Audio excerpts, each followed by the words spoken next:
Makeup or jewelry? Mismo. Streaming service or insurance? Mismo. Bagong sapatos or savings? Mismo. Ang inyong friendly gabay tungo sa mabuti at secure na kinabukasan. Money Guro dito sa Money Guro.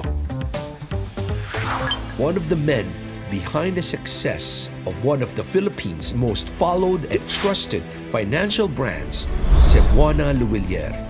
Paano ba maging wise sa pera, maging young achiever, and umasenso? Let's learn from the expert and certified Money Guro. Meet John Henry Luwilier. Everyone wants to be rich, right? But you know the formula for this? Mga Ka-Cebuana, I'm John Henry Luwilier, your Money Guro. Dito I'm sure you'll be able to get the best tips from the experts. Dahil dito we are your guru. We give friendly advice that you can use in your journey to success. Money Guro dito sa Money Guro.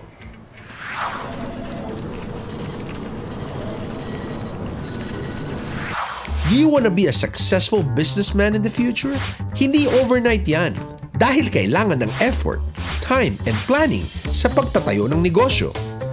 Be mindful and be productive every day. At dapat, dedicated talaga sa goals. Dahil malay nyo, sooner or later, owner na pala kayo ng MSME business sa bansa. Ito yung medium-small enterprise na in-demand ngayon. And we will teach you how. Nowadays, getting to business is one of the ways to really earn money and make a living. Be it something that you're passionate about, like a food or clothing, and if you want to start to make a living out of it, or baka naman talagang business-minded ka, ever since you wanted to capitalize on your skill. Getting into business is definitely one surefire way to start earning and saving. And believe me, there are lots of ways to make that happen. But the question is, how and where to start? The answer is, listen and learn.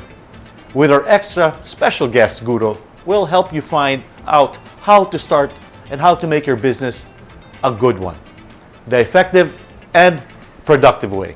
And to help us, we have invited a legit and experienced man in this MSME industry. He is the owner of multiple businesses such as Mercato and EC Franchise. Through his knowledge and platforms, he reaches out to those who want to improve their skill and to start to have their own bread and butter. And so, with his advocacy to help many Filipinos in achieving their dreams, no doubt he is the best special guru for MSME aspirants. Let us all welcome the business king himself, no other than RJ Ledesma. Thank you so much, John Henry. Thank you very much for joining us. Thank you for having me. First things first, congratulations on your success. Thank you, thank you. Being successful in business is definitely a feat, and I'm impressed by your initiative to help our kababayans too. Now tell us, why get into business? Being an owner of multiple businesses, we want to know how it all began and what fueled you to get into the business. What led you to the successful business you currently have? Now, first of all, thanks so much for the opportunity to share my story over here, John Henry. And I think I want to also dispel the notion that all the businesses that you get into will be successful at the start. Kagaya mo rin naman, marami kang negosyong pinasok at may mga nagsucceed at may mga hindi nagsucceed. But the important portion is that from the businesses that did not succeed, you learn something from them and you're able to use that in the future. So I think the most important thing when people start to get into business ay yung tinatawag na growth mindset. Na that in every business that you do, may konting failure and you have to accept that one, but failure is just a part of the learning process to become a better businessman. Now, pangalawa, let's talk about getting into business. And I think this is what's very important. It's something I've learned from you, and it's something I've learned from all the different business mentors whom I've had in the past. And it's that you have to have what you call the entrepreneurial mindset. You look at the world through a lens of opportunity. Kagaya ko ngayon, di ba? I'm wearing a pair of glasses, right? Mm-hmm. So if I take out my glasses, I cannot see things clearly. But all of a sudden, when I put my glasses on, things come sharp and into focus. Ganyanin po pagdating sa mga negosyo. In my business called Easy Franchise, the biggest franchise that became popular during the pandemic was laundry. Why laundry? Because during the pandemic, diba, everybody was work from home. So while they were working from home, people could not do their own laundry. So what was the pain point these smart laundry franchises had? They said, okay, imbis na pupunta yung mga tao sa amin, we will create an app where all they have to do is just let us know. We will pick up the laundry from your house. We will wash it. We will send it back to you. So you're solving somebody else's pain point. So that's the first thing I often tell people. If you're going to put up a business, find out what is the business that solves other people's pain points. RJ, tama ka. That's so right. You know, a lot of entrepreneurs have to have a positive mindset. And that's something that's critical, and you're very right. The positive mindset, clarity to where you want to go, where you want to be. If you have that, focus is easy. That's right, And, that's right. very right. And tama ka rin with what you said in your second point, that making sure that when you take a look at the business, you take a look at a business where there's an opportunity, not what's flooded or maraming tao nandyan na. Why be there? Why complicate your life when you decide to go to a business that has 5 to 10 other players? Take a look at something that's new. Yes, It may be yes. more difficult, but that's where the opportunity is, and that's what makes a good entrepreneur. That's right, that's So right. great points, RJ, and thank you very much. I'm looking forward to this great interview because those first two are very, very good. I'm very happy that you said all that. Seb, and actually nowadays, a lot of people are getting into or want to get into business talaga. And I'm sure not everyone will have a smooth journey, nor a fast one to make their business successful. Now, with regards to how do we begin planning, what are the factors that are important to be considered in choosing your particular business? Okay, there are two things which I want to bring up. Number one is the idea of what I call the secret sauce. And number two is a concept I got from yung mga tech startup businesses, what they call MVP or minimum viable product. So yung una, let's talk about secret sauce. When we talk about businesses, di ba, like, kunyari, kakain ka sa isang fast food restaurant, fried chicken, you want to eat there. There's a very popular fried chicken place that you go there because what do you love about it that it doesn't have in other places? Yung gravy. Yung masarap yung gravy. So, inuulam yung gravy, ilalagay sa kanin, di ba? Because they have a secret sauce which only they can create and nobody else can do.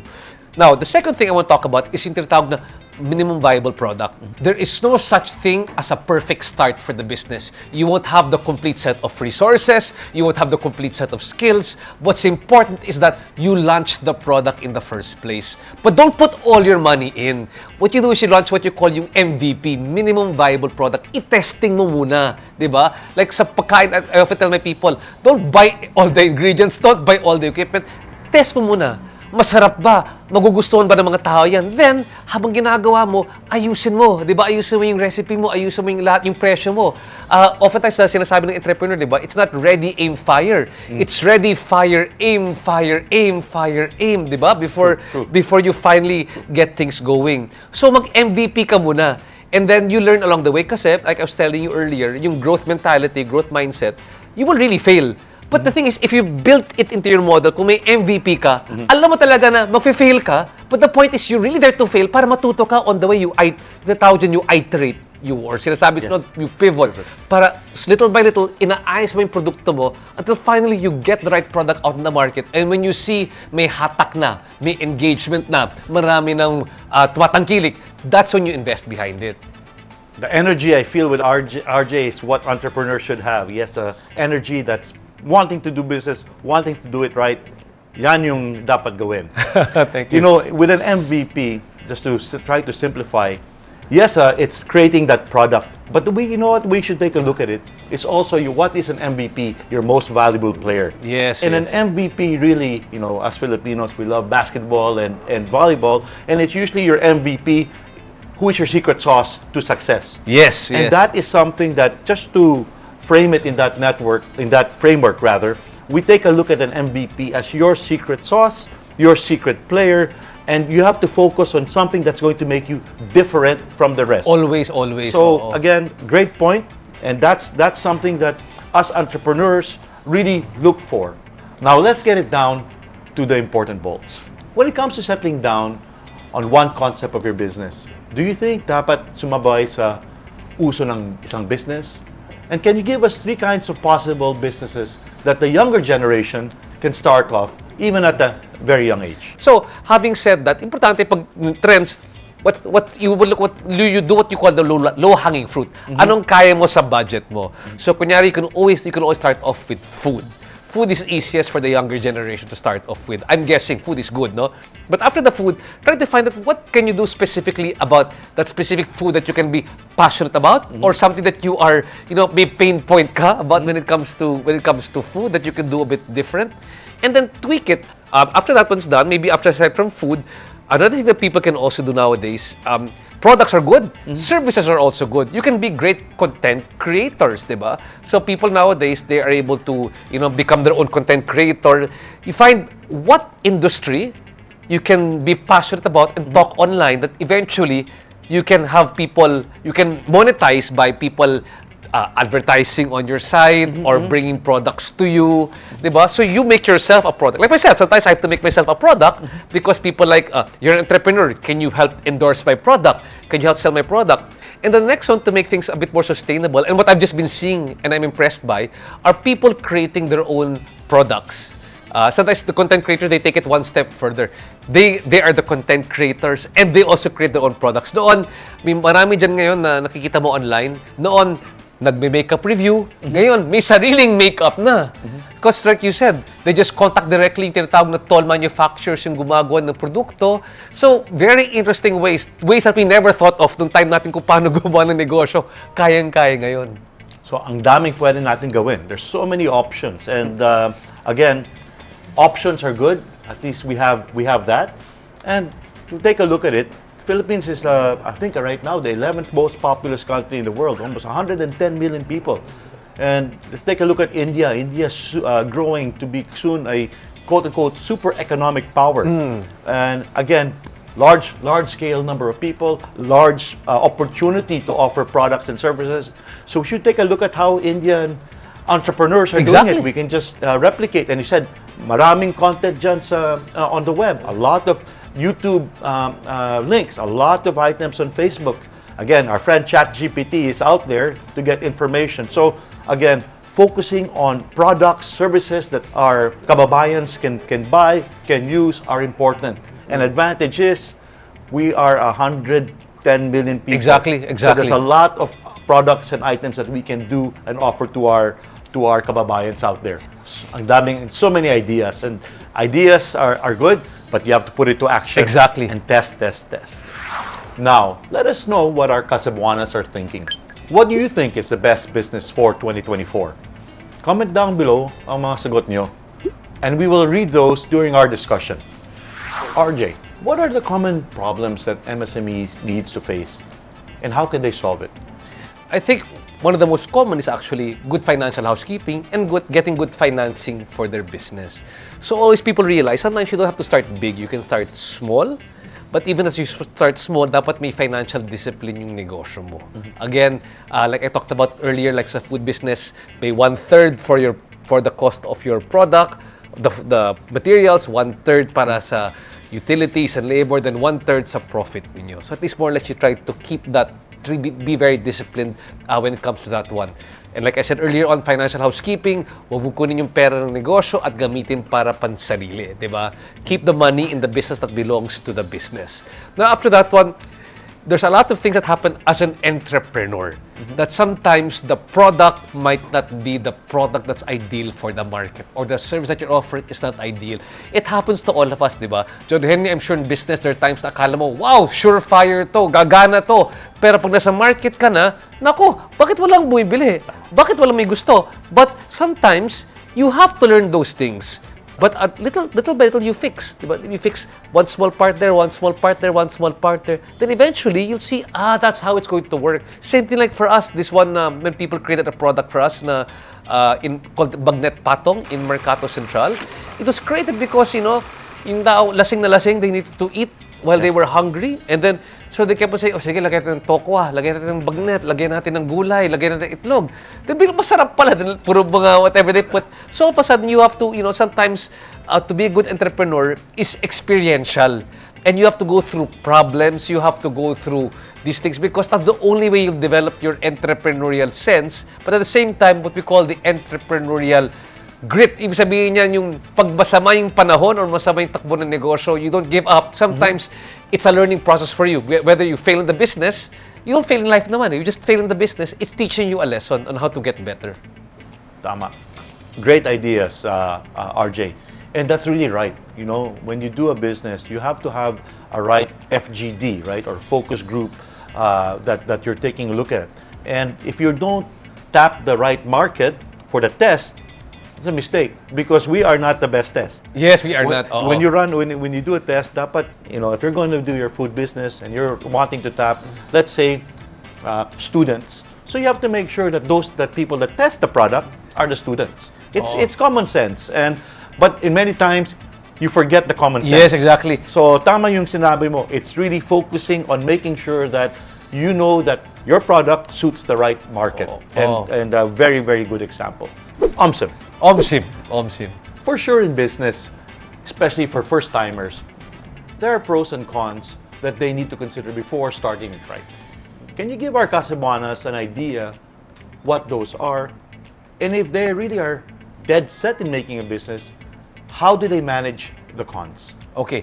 So, I think one of the biggest pros when putting up a business, let's say I talk about easy franchise. When people want to put up a franchise business, you don't put in all your life savings into putting up the business. We often say that when you start off doing that business, it has to be some money that you saved for a rainy day.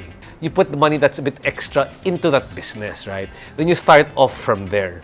And, you know, depending on what your state in life is, sometimes we tell them, don't leave muna your day job, di ba? Continue muna your day job and then see how your side business goes, right? And then as you keep on doing that business and you realize that that business eventually keeps on growing to the point that almost malapit na yung kita sa side business mo, sa totoong negosyo mo, then you can give it up, then go full-time into the business. Because for many times, they go, okay, all in na ako, that's right, but then you've got to be a bit practical about doing that business. But so just make sure that you have got some protection from, when you enter the business, you'll put all the money in first, but grow it first, and then finally, when you're there, mag-all-in ka na. It seems that a lot of thought really goes into making a business, and it's definitely not an easy route. But with enough effort and investment, business really has the ability to make us rich and develop our skills, right? Through this, we can save and secure for our future. Now, let's read some comments about what is the best business for our fellow Filipinos for this year, 2024. From John Klein Gomez. For me, nothing beats the food business. It's always in demand because Filipinos love eating. From Ferdy Dugay. Apparel is okay. Clothes and shoes are good too because we, Gen Zs, are fashionistas. From Leslie Santos. Okay po yung milk tea and Korean products kasi marami pong K-pop fanatics.